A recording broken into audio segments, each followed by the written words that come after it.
Hallo, hallo, hallo zum 22. Türchen.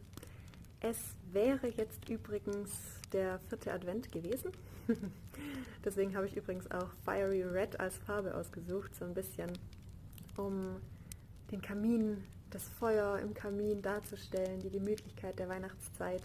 Ihr könnt aber auch einfach eine andere feurige Geschichte schreiben, entweder mit dem Element Feuer oder, keine Ahnung, irgendeine Person verbrennt sich vielleicht an einem Feuer, kann ja in einem Krimi oder so stattfinden. Oder ein gemütliches Feuer, Lagerfeuer oder sonst irgendwas, so in einer romantischen Geschichte.